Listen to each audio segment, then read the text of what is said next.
ba ba dum ba dum dum dum dum ba ba dum ba dum dum dum dum ba ba dum ba dum dum dum dum ba ba dum. Give thanks to the Lord, for He is good. His love endures forever. Give thanks to the Lord of Lords. His love endures forever. Him who among us does great wonders. His love endures forever. Give thanks to the God of gods. His love endures forever. Give thanks to the Lord, for His love endures forever. Sing praise to His name, for His promises are good.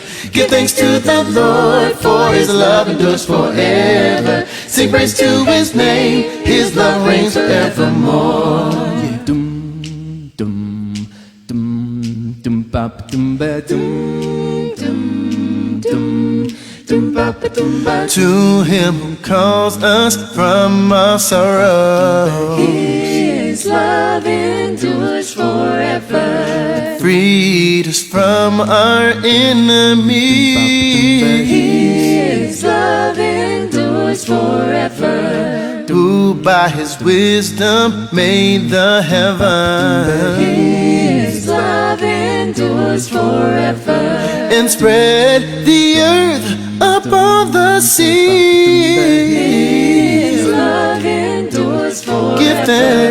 Give thanks to the Lord, for His love endures forever. Sing praise to His name, for His promises are good. Give thanks to the Lord, for His love endures forever. Sing praise to His name, His love reigns forevermore. Dum dum dum dum ba ba dum ba dum dum dum dum ba ba dum ba. To Him who calls us His disciples, His love endures forever. who sent His Son to die on a tree. His love endures forever. Him who came low to call us higher, His love endures forever. and by His truth has set us free. His love endures forever. Give thanks to the Lord, for His love endures forever. Sing praise to His name, for His promises are good. Give thanks to the Lord, for His love endures forever. Sing praise to His name, His love reigns forevermore. Give Thanks to the Lord, for His love endures forever. Sing praise to His name, for His promises are good. Give thanks thanks to the Lord, for His love endures forever. Sing praise to His name, His love reigns forevermore.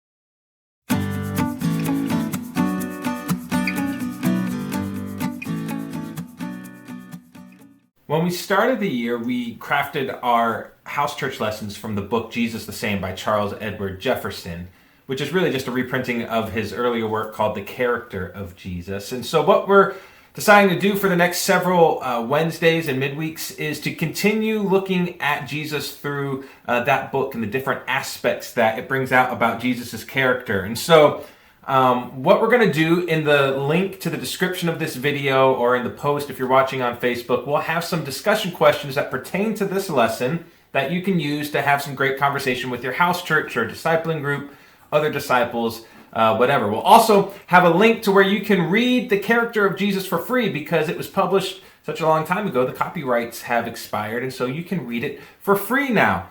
And so today what we're going to study out is the narrowness of Jesus. Now, I'm willing to bet everyone watching this has, at some point in their life, read the book Green Eggs and Ham. I mean, it has sold millions of copies worldwide. It's actually been made into a TV series. There's been a cookbook made because of it. Even Subway has created a sandwich based on the book. I'm not interested in trying that sandwich anytime soon. That did not look at all appealing. No. But my point here is it's a classic, an all-time classic. It's one of the first book, if not the first book most people think of when they think of children's books. But do you want to know how that book came about? That book came about because of a bet. Dr. Seuss, I forget his real name, had a bet with his publisher, Bennett Cerf. And so his publisher said, I'll bet you $50 you can't make a book using only 50 unique words or less. Dr. Seuss went to work and out came green eggs and ham. If you were to count all the unique words in that book, you would come to 50. It only uses 50 different words to make that story. Wow. Or imagine you are an aspiring artist. And while you are at art school, you develop a shake in your hand. You go see the doctors, and the doctor says that the shake is due to nerve damage in your hand, and it's never going to get better. Well, that's what happened to artist Phil Hansen. And he just said that because of the limitation of not being able to draw a straight line, it actually opened the door of creativity. You know, he did 3D sculptures with 2D arts. He learned how to create portraits with his feet. And he even made what was called goodbye art that would be destroyed right after it was made. What Phil Hansen and Dr. Seuss teach us is that oftentimes limits can bring about great abundance in our lives. And when we talk about the narrowness of Jesus, you know, narrow is often used with negative connotations when we're talking about other people. You know, when we say someone is narrow-minded, we mean like they're unwilling to hear things or see a different perspective or see where they may be lacking. Jesus wasn't narrow-minded in those ways. Charles Edward Jefferson, he writes this about Jesus' narrowness. He goes, he, that is Jesus, set definite boundaries for himself. He shut himself up with contracted limits, and in this sense, he was narrow. Now, I'd venture to say that the better word to use, or better phrase to use about Jesus was he was singular in his focus. He had a singular focus and mission for his life, and he shed himself of anything that would hinder or distract from that focus and purpose. And we see this in a number of aspects of his life. For instance, from the materials we have about Jesus' life, it seems that he spent the majority of his life in Galilee and around Jerusalem. Now, you should see on the screen here a map of the Middle East, or some of the Middle East, with the state of Texas superimposed over it, just to get a sense of the size of the area. And you see that red kind of oval area. That's, as far as we know, that's the area with which Jesus spent the vast majority of his life. He didn't go explore the world, as far as we know. He didn't go see all these other cultures from the four corners of the globe. He stayed with the people he was sent to, which was a relatively small geographic area. You know, in Luke 12, there's a story where this man calls out to Jesus and he says, "Hey, Jesus, tell my brother to divide the inheritance with me." Mm-hmm. And, you read that and you go, settling family disputes, reconciling siblings. This sounds like good things that Jesus would probably want to get involved with. And yet Jesus refuses to help the man with that. He goes, "Who made me a judge and arbiter between you?" He didn't come to settle family disputes like that. He had another focus in mind. In John 7, Jesus' brothers try to get him to go to the Jewish festival to help his public profile be expanded. And Jesus again refuses. He goes, "No, it's not yet my time for that." He wouldn't be thrown off the course he was on. Jesus also had clear boundaries about what was right and wrong. He had limits about that. You know, more and more in today's society, it seems like morality is preferential and subjective. You know, someone might say, well, what's bad for me might not be bad for you. And if it's not bad for you, then that's okay. This is, I think, especially true when it comes to sexuality. Mm-hmm. Things like open relationships or pornography or immorality, I think, are by and large, our society says, as long as there's consent, with everyone involved, then it's okay. And that's something Jesus would absolutely not agree with. Yeah. He had very set boundaries about right and wrong. In Mark 7, he says there are things that will defile you. These things that come out of your heart. And he mentioned several of them: sexual immorality, greed, deceit, arrogance, envy, and other things. In John 4, he's talking with a woman who's a Samaritan, and he actually tells her, you Samaritans worship what you don't know, and we Jews worship what we do know. He had right and wrong about doctrine and about theology. Jesus was also very singular about how one knows God. Again, I think it's popular today to say, there are many ways to know God and many paths to God, and all roads lead to God. Jesus said he was the only path to God. In John 14, he goes that, no one comes to the Father except through me. And so in these ways, Jesus had very set boundaries and limits on what was right and what was wrong and how we get to truth. And I think these boundaries, these limits, the singular focus in his life led to a tremendous impact. I mean, we can hardly overstate the kind of impact Jesus had in his life. I mean, here we are, 2,000 years after his life, and we're trying to figure out how can we be more like him. Yeah. I mean, that's incredible. Charles Edward Jefferson also says this about Jesus. He goes, he made an impression because he stayed in one place and hit the same nail on the head until it was driven completely in. Had he wandered over the earth speaking his parables, they would have fallen into more ears, but they would have molded fewer hearts. By staying in Palestine and keeping his heart close to a few chosen hearts, he became increasingly influential, so that the authorities were frightened, fearing he might overturn the nation. He made himself thus mighty by limiting himself. I think as disciples of Jesus, if we're going to try to imitate him, this means we have to have limits ourselves. We need to have a certain singularity of focus. And for this, I want us to read Hebrews chapter 12 and verses 1 and 2. And I really want to encourage you to soak this passage in and reflect on it. In Hebrews chapter 12, it says in verse 1, therefore, since we are surrounded by such a great cloud of witnesses, let's throw off everything that hinders and the sin that so easily entangles. And let's run with perseverance the race marked out for us, fixing our eyes on Jesus, the pioneer and perfecter of faith. This passage encourages us to be like the people of faith in the past who had a singular focus in their life. Mm-hmm. And our singular focus as disciples is to be like Jesus, to fix our eyes on Jesus, to persevere in that, in following him.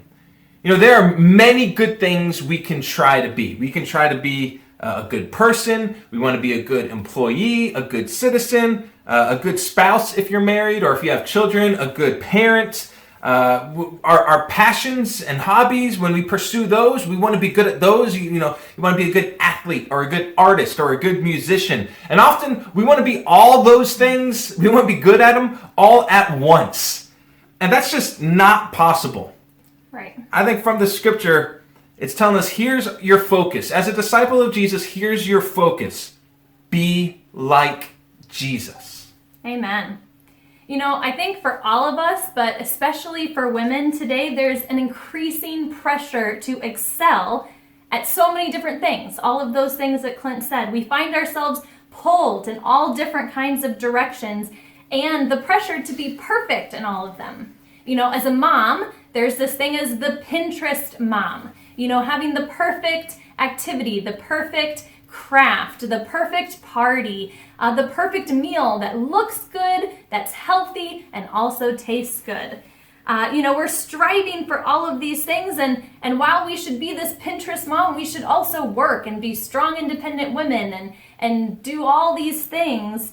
And I don't know about you, but I find myself feeling like when I look at that standard, then I'm falling short in so many areas. I don't know how many times I've said, I feel like I'm falling short in every single area of my life because I'm spread so thin, or trying to focus on this and this and this and never really attaining what I feel like is greatness at any of them. What I love about Jesus' singular focus is that he didn't bend to societal norms or culture. He didn't base his effectiveness or the path he took based on what others thought should be his path. He kept his focus on God and his mission in mind.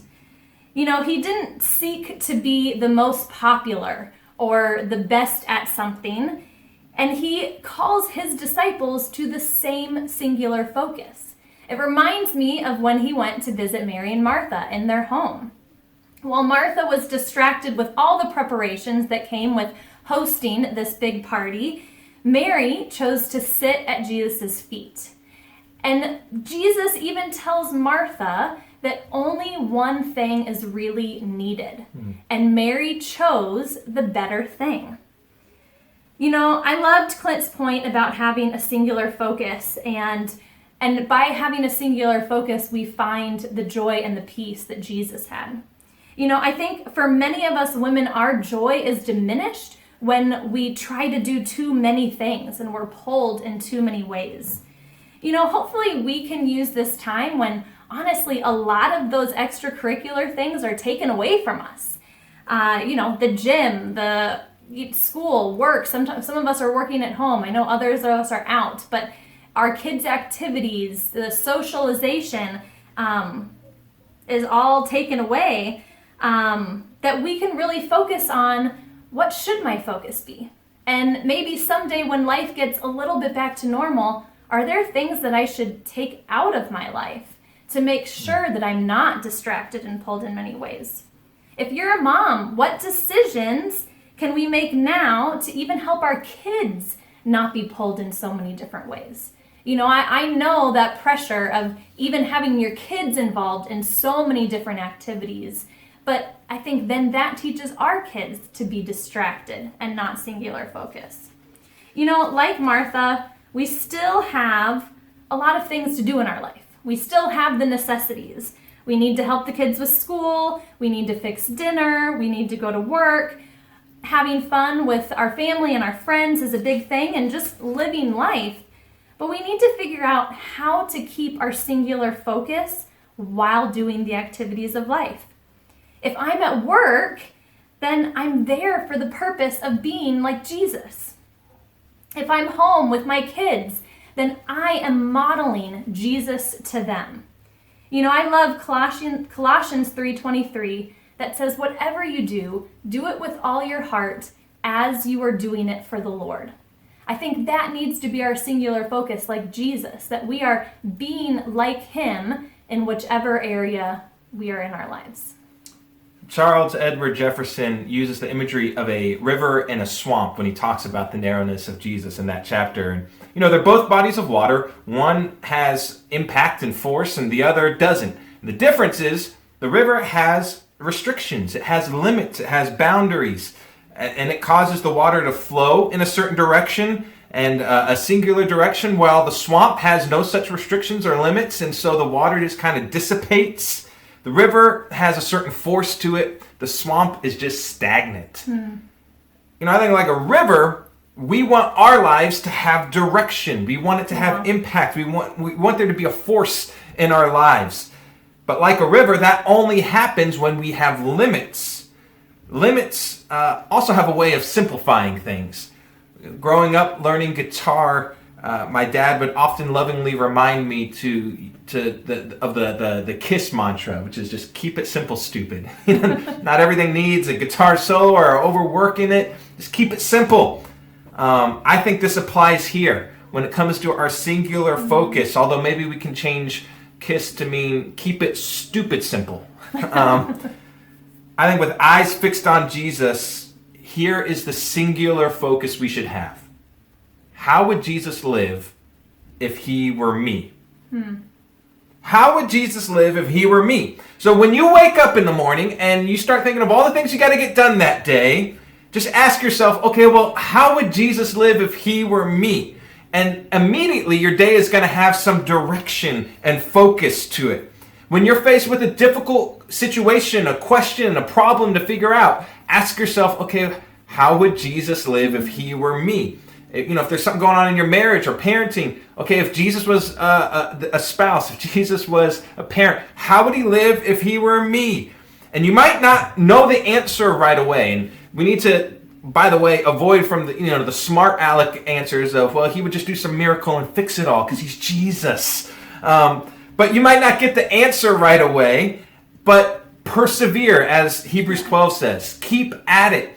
Don't let the fact that you don't have an immediate answer distract you from the limits of that question. No. If Jesus were me, what would he do? Stay within the boundaries of that question and seeking an answer. And I think this question of what would Jesus do if he were me helps us with various spiritual disciplines and practices that we might not always do or partake in. Like when it comes to sharing our faith. Well, do I have to share my faith? Well, would Jesus? Yeah, he would. So, how would Jesus live if he were me? I guess I should do that too. Yeah. Do I have to stay connected with my house church? Well, would Jesus? Yes, he would. Okay, well then I need to. Do I need to be open with my life and things that I'm going through? Well, would Jesus? Yes, Jesus would. I mean, like I said, this helps it keep it simple. And I think as a church trying to be a place where there are generations of wholehearted disciples, let's just keep it stupid simple.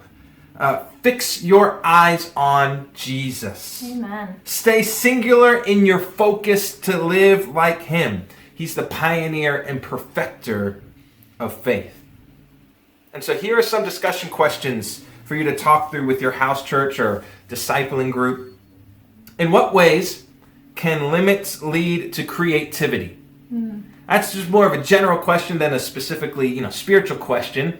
But think about that. In what way can limits, restrictions, boundaries lead to creativity?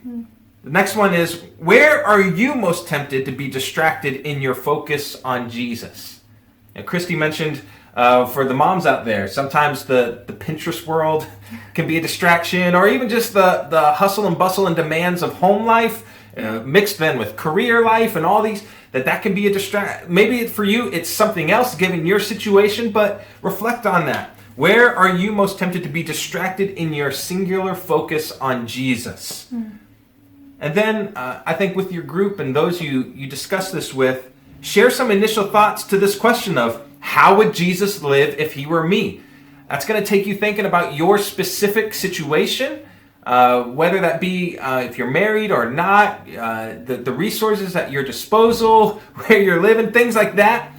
But how would Jesus live if he were you? Share some initial thoughts on that, but don't let that question fall to the back burner too much. I think that should always stay at the forefront of our mind, helping us keep that singular focus, keeping our eyes fixed on Jesus. So, may you throw off everything that hinders and the sin that so easily entangles. And may you run with perseverance the race marked out for us. Fixing your eyes on Jesus, the author and perfecter of faith.